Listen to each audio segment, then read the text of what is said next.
AITA for banning my mother-in-law from meeting my baby, after she refused to leave my delivery room and security had to remove her. I, 29F, gave birth to my first baby 3 weeks ago, and what should have been the happiest day of my life has turned into the biggest family argument I've ever experienced. My husband's family says I'm being cruel and vindictive. My own family says I'm being far more patient than they would have been. My husband supports me, but he's exhausted from being caught in the middle. For some background, my mother-in-law has always had serious boundary issues. She's the kind of person who hears the word, no, and treats it like the opening offer in a negotiation. When we announced the pregnancy, she immediately started referring to it as our baby. At first I thought she was just excited, but over the following months it became obvious she genuinely expected to be involved in every major decision. She announced to extended family that she'd be in the delivery room before I'd even discussed a birth plan with my husband. Whenever I corrected her and explained that I only wanted my husband present, she'd laugh and say, "Every first time mom changes her mind." I never changed my mind. About 6 weeks before my due date, I sat everyone down after dinner and made things perfectly clear. I only want husband in the delivery room, nobody else. Mother-in-law said, "We'll see." That sentence irritated me every single time because it felt like she believed my decisions only counted if she agreed with them. When I went into labor, we headed to the hospital around 2 in the morning. During check-in, the nurses asked if anyone besides my husband would be allowed into the room. I specifically said no. They even placed a note on my file that I wasn't accepting visitors. Everything was peaceful for several hours until I suddenly heard my mother-in-law's voice outside the room arguing with a nurse. Apparently, she'd tracked my husband's location through the family location-sharing app and figured out we were at the hospital. A nurse repeatedly told her I wasn't accepting visitors. Mother-in-law insisted that rule didn't apply to her because she was the grandmother. When that didn't work, she waited until another nurse entered my room with medication and simply walked in behind her. I was in active labor. I was exhausted, in pain, scared, and incredibly vulnerable. She walked in and said, "I knew you'd want me here." I immediately asked her to leave. She ignored me. Instead, she came over to the bed and started rubbing my shoulder. I pulled away and asked again, "Please leave." She actually said, "You're emotional right now, you'll thank me later." My husband stepped between us and told her she had to go. She folded her arms and refused. "I'm not missing the birth of my grandchild." The nurses returned and told her to leave. She refused them too. Hospital security was called. She argued with security, insisting she had grandmother's rights and claiming I couldn't legally stop her from witnessing the birth. Eventually, they physically escorted her out while she yelled that I was destroying the family. The stress caused my blood pressure to spike, and one of the nurses stayed with me afterward just to help me calm down. Thankfully, the rest of my labor went smoothly, and our daughter was born healthy a few hours later. The problem started afterward. Mother-in-law began texting everyone that she'd been thrown out for loving her grandchild too much.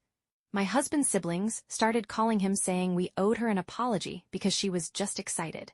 His aunt said I was being mean an older woman. His father said hospitals make mistakes all the time, and we should have just let her stay once she'd gotten into the room. That was the final straw for me. I told my husband I wasn't comfortable letting someone who completely ignored my medical privacy have access to our newborn. So we agreed she wouldn't meet the baby until she acknowledged what she'd done was wrong and sincerely apologized. It's now been 3 weeks.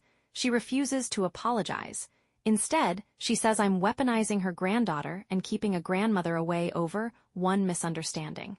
She still insists she had every right to be there. Meanwhile, she's posting passive-aggressive quotes on social media about family forgiveness and tagging my husband in photos of babies with captions like, "Grandchildren need their grandmothers."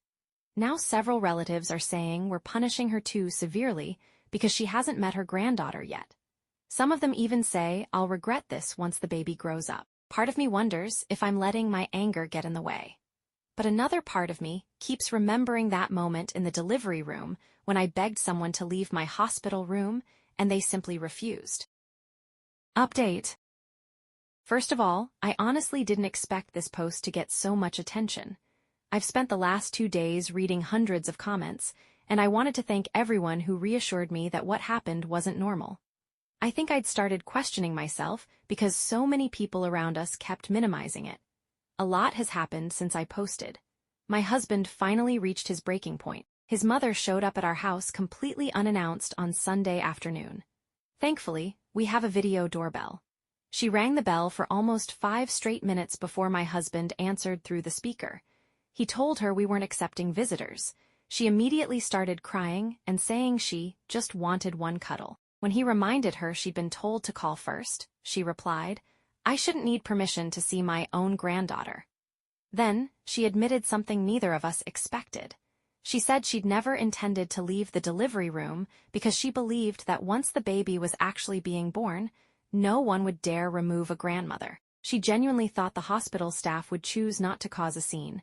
Instead, they called security. She laughed while saying, "Well, I guess I miscalculated." Neither of us found that funny. My husband asked one simple question. "Do you understand why what you did was wrong?" She didn't answer. Instead, she immediately started talking about how embarrassed she'd been. Not how scared I'd been, not how violated I'd felt, just how embarrassed she was. That's when my husband told her something I'd never heard him say to her before. "You owe my wife an apology, not excuses." She became angry almost instantly. She accused me of turning him against his family and said I'd brainwashed him since getting pregnant. He calmly replied, "No, Mom. I'm finally acting like a husband instead of a little boy who's afraid of upsetting you." I'll be honest, I almost cried hearing him say that. She called him disrespectful, got back into her car, and drove away. Later that evening, my father-in-law called. For the first time, he wasn't defending her. Apparently, after hearing the video doorbell recording and speaking privately with my husband, he'd realized she'd been leaving out several important details whenever she told the story. She'd conveniently forgotten to mention that I'd repeatedly asked her to leave. She'd forgotten to mention refusing nurses. And she'd definitely forgotten to mention security removing her. He apologized for believing her version of events and admitted she had crossed every possible boundary. As for my mother-in-law, she still hasn't apologized. Instead, she sent one final text that simply read, "I'm sorry you felt hurt by my actions, but everything I did came from love." We didn't respond. My husband blocked her number. For now, we're taking an indefinite break from contact. Our daughter is doing great, we're settling into life as new parents, and our home finally feels peaceful again. If she ever offers a real apology that accepts responsibility without blaming anyone else, we'll reconsider.